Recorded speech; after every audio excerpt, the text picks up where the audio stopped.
بسم اللہ الرحمن الرحیم، والصلاة والسلام علی سید المرسلین خاتم النبیین محمد صلی اللہ علیہ وسلم۔ پاکستان منزل و منزل فیاض مدثر مبین کے ساتھ اس سلسلہ جاری ہے۔ آج جو آپ کے سامنے ایپیسوڈ پیش کیا جا رہا ہے وہ 213 ایپیسوڈ ہے، اور یہ ان واقعات پر مشتمل ہے جو دسمبر 1964 میں پاکستان میں وقوع پذیر ہوئے تھے۔ ناظرین اور سامعین سے گزارش ہے کہ آپ کو سبسکرائب کیجیے، اس کو ڈسٹریبیوٹ کریے اور اپنے دوستوں، اپنے اعزاء و اقربا کو، اپنے شاگردوں کو، اپنے استادوں کو، اپنے ایکونڈنسز کو تقسیم کریں، ڈسٹریبیوٹ کریں تاکہ پاکستان کی سلامتی کا پیغام گلی گلی کوچے کوچے تک پہنچ جائے۔ دسمبر 1964 کا جو سب سے مشہور واقعہ یہ ہے کہ مشرقی پاکستان کے پہنچنے پر محترمہ فاطمہ جناح کا والہانہ استقبال ہوا۔ مادر ملت محترمہ فاطمہ جناح اپنی الیکشن مہم کے سلسلے میں 15 دسمبر 1964 کو مشرقی پاکستان پہنچی تو ان کا انتہائی والہانہ استقبال کیا ہے۔ اور یہ سب سے خاص نوٹ کرنے کی بات ہے کہ شیخ مجیب الرحمان جو اس وقت عوامی لیگ کے پریزیڈنٹ تھے، وہ ہر جگہ مغرب محترمہ فاطمہ جناح کے ساتھ نظر آ رہے تھے۔ اس سے ظاہر ہوتا ہے کہ مشرقی پاکستان کے لوگوں کو پاکستان سے کتنی عقیدت تھی، اور بابا قوم محمد جناح کی بابا قوم محمد جناح کی شمشیرہ سے بھی کتنی وابستگی تھی۔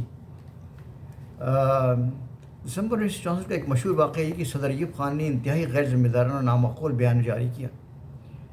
1 دسمبر 1964 کو صدر ایوب خان نے ایوان صدر کراچی میں بنیادی جمہوریتوں کے نو منتخب اراکین اور پارٹی کارکنان کے، یعنی پارٹی جو کنونشن مسلم لیگ تھی اس کے اراکین سے ایک اجتماع سے خطاب کیا۔ ان کے سلسلے میں ان کے سامنے خود کو عہدۂ صدارت کے امیدوار کے طور پر پیش کیا۔ صدر ایوب خان نے اس موقع پر نہایت غیر ذمہ دارانہ اور نامعقول بیان دیا جو کسی ملک کے سربراہ کو زیب نہیں دیتا۔ انہوں نے کہا کہ اگر مس جناح انتخاب جیت گئیں تو ملک کمزور ہو جائے گا، اور اے کراچی کے لوگوں، آپ تو پہلے ہی ہندوستان سے بھاگ کر یہاں آئے ہیں، اور اگر کوئی بات ہوئی تو یہاں سے کہاں جائیں گے، آگے تو سمندر ہے۔ ایوب خان کے ان الفاظ کو اردو بولنے والے طبقے میں بہت شدید رد عمل ہوا، اور حقیقی بات ہے کہ ایک سربراہ مملکت کے لیے تمام لوگ، تمام علاقے کے رہنے والے اور تمام صوبوں کے رہنے والے، تمام شہروں کے رہنے والے اپنے بچوں کی طرح ہوتے ہیں۔ وہ سب کے لیے ایک آنکھ رکھتا ہے۔ یعنی صدر ایوب خان اتنے بڑے بڑے عہدوں پر فائز رہے، اللہ عالم کیسے رہے، لیکن یہ کہ اس قسم کا بیان دینا ان کو زیب نہیں دیتا تھا، اور یہ ہمیشہ ان کے ساتھ لگا رہا۔ اور اس کے بعد بھی وہ جب الیکشن جیت بھی گئے تب بھی وہاں انہوں نے بڑی عجیب و غریب اپنا رویے کا اور رد عمل کا اظہار کیا کراچی کے میں الیکشن ہارنے کی بنیاد پہ۔ دسمبر 1964 کا مشہور واقعہ ہے کہ برٹش اوپن اسکواش چیمپئن شپ میں پاکستان کی نئی صورتحال ہوئی۔ برٹش اسکواش چیمپئن شپ کے مقابلے لندن میں منعقد ہوئے۔ اس میں پاکستان کے کھلاڑی آفتاب جاوید دوسری مرتبہ سیمی فائنل پہنچ گئی، فائنل تک نہ پہنچ سکی۔ 23 نومبر 1964 کو صدر ایوب خان نے سب سے پہلے کاغذات نامزدگی داخل کی۔ 24 نومبر 1964 کو پرنس کریم آغا خان نے راولپنڈی پریس کلب کو سوا لاکھ روپے کا گفٹ دینے کا اعلان کیا۔ 26 نومبر 1964 کو صدارتی انتخابات میں مقابلے کے لیے مرکزی کابینہ کے اراکین محمد شعیب، ذوالفقار علی بھٹو اور خواجہ عبدالصبور خان سمیت 7 امیدواروں نے کاغذات کا نامزدگی جمع کروائے۔ اس کا بیک گراؤنڈ یہ ہے کہ اگر خدا نخواستہ ان کا یہ اندیشہ تھا کہ اگر کسی وجہ سے ایوب خان کی کاغذاتی نامزدگی مسترد ہو گئے تو کم از کم کنونشن مسلم کا کوئی اور آدمی جو موجودہ حکومت میں شامل ہے وہ صدارتی انتخاب لڑ سکے گا۔ 28 نومبر 1964 کو صدارتی انتخابات جنوری میں ہوئے، الیکشن کمیشن نے اناؤنس کیا، اور جو 3 وزیر جنہوں نے کاغذات نامزدگی جمع کیے تھے انہوں نے واپس کر لیے۔ 28 نومبر 1964 کو گورنر مغربی پاکستان ملک امیر محمد خان نے لاہور اور راولپنڈی کے درمیان براہ راست ٹیلی فون ڈائریکٹ لنک کے رابطے کا افتتاح کیا۔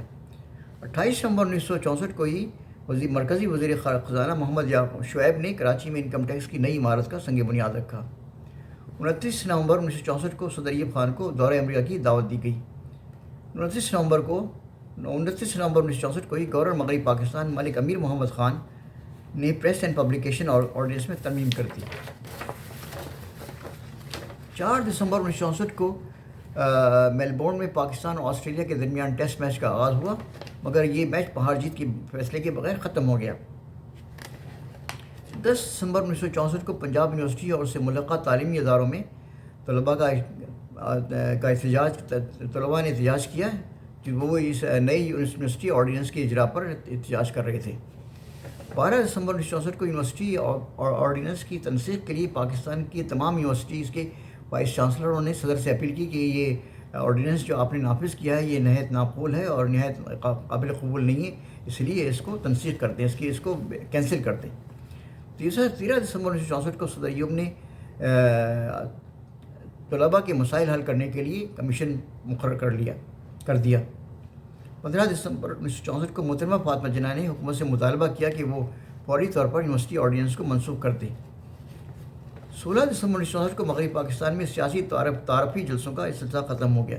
اس کا پس منظر یہ کہ الیکشن کے سلسلے میں تمام جو امیدوار تھے انہوں نے اپنے آپ کو عوام کے سامنے پیش کرنا تھا اور ان کو بتانا تھا کہ ان کی کیا کارکردگی رہی ہے، کیا ان کا بیک گراؤنڈ ہے۔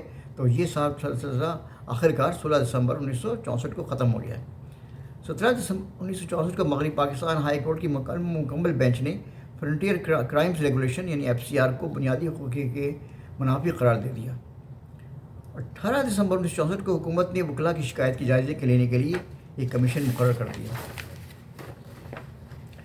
18 دسمبر 1964 کو مشرقی پاکستان پہنچنے پر محترمہ فاطمہ جناح کا بہت والہانہ استقبال کیا گیا۔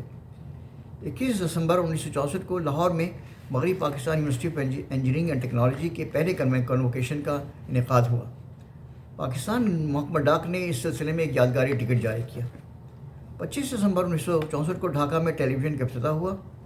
27 دسمبر 1964 کو وزیر خارجہ ذوالفقار علی بھٹو نے کہا کہ مقبوضہ کشمیر کی بھارت میں ادغام یعنی اس کے انٹیگریشن کی مزاحمت کی جائے گی۔ کشمیر آزاد ہے، کشمیر الگ ہے اور کشمیر پاکستان کا صوبہ ہے اور کشمیر پاکستان میں شامل ہوگا۔ یہ واقعات میں جو آپ کے سامنے پیش کر رہا تھا یہ جو دسمبر 1964 کے تھے، 1964 کے تھے۔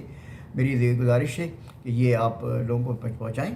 اللہ تعالیٰ پاکستان کو حفظ و امان میں رکھے، اللہ تعالیٰ پاکستان کو سلامت رکھے۔